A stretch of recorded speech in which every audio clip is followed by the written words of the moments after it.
కలిసింది కలిసింది కలిసింది అంటే నిన్నటికి ఎక్కడికి వచ్చాడు చంద్రబాబు నాయుడు గారు?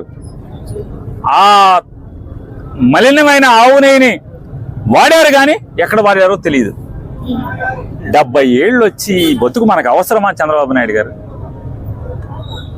70 ఏళ్ల వయసు ఎందుకు బతికి ఈ రకంగా 10 మందికి ఆదర్శంగా మనం పోతే చంద్రబాబు నాయుడు గారా లేదా రాజశేఖర రెడ్డి గారా? మనమా? ఎవరైనా? రాజశేఖర రెడ్డి గారు మరణించాడు, ఆదర్శంగా నిలిచాడు. ఏ పార్టీకి సంబంధించిన వాడైనా సరే, ఏ దేశంలో అయినా సరే రాజకీయ నాయకుడు జనం కోసం ఇలా బతకాలి అని రాజశేఖర రెడ్డి గారు అలా బతికి చూపించాడు. కానీ 75 ఏళ్ళు, 14 ఏళ్ళు ముఖ్యమంత్రి, 15 ఏళ్ళు ముఖ్యమంత్రి, ఎవరికో ఏం ఆదర్శం చూపిస్తూ మనం బతుకుతున్నాం? రేపు మీరు వెళ్ళిపోయిన తర్వాత మీ గురించి ఏం మాట్లాడుకోవాలి? ఇటువంటి తప్పుడు మాటలు కూడా మాట్లాడాడు రాజకీయాల కోసం అని చెప్పి మాట్లాడుకోవాలా? జగన్మోహన్ రెడ్డి గారు స్వామివారి దర్శనానికి వెళ్తానంటే ఏం పూజ చేసుకుంటాకో లేకపోతే వేరే రకంగా కూడా కాదు కదా, కేవలం దర్శనం చేసుకుంటాకి వెళ్తానంటే వెంటనే ఫ్లెక్సీలు పెట్టిస్తావా?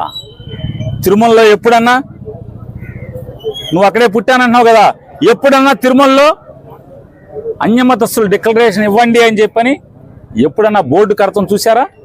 అంటే జగన్మోహన్ రెడ్డి గారు వస్తున్నారంటే ఆ మధ్యాహ్నం కడతారు, ఆయన్ని రావట్లేదు, వీళ్ళందరూ కూడా ఆ కార్యక్రమాన్ని రచ్చ చేయాలనుకుంటున్నారు.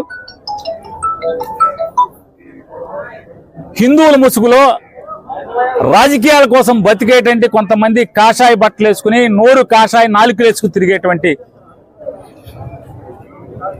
దొంగ భక్తులు ఎవరైతే ఉన్నారో, హిందూ మతానికి మేమే రిప్రజెంటేషన్స్ అని చెప్పని కేకలు బొబ్బలు పెట్టేటువంటి వ్యక్తులు ఎవరైతే ఉన్నారో వాళ్ళు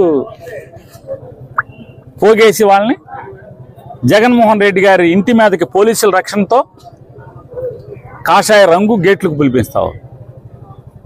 జగన్మోహన్ రెడ్డి గారు ఊర్లో లేని సమయంలో లేదు, జగన్మోహన్ రెడ్డి గారు వస్తుంటే నిన్న కోడిగుడ్లు వేయండి కారు మీద, పోలీసులకేమో శాంతియుతంగా మా వాళ్ళు ధర్నా చేస్తారు రోడ్డు మీద జగన్ గారు ఎయిర్పోర్ట్ కాడి నుంచి గుడికి వెళ్ళే వరకు, వాళ్ళకేమో కాషాయ రంగు పెయింట్ డబ్బాల్లో దీంట్లో బుడగల్లో వేసి ఐ సప్లై రెడీ చేస్తారు, అలాగే కోడిగుడ్లు రెడీ చేస్తారు.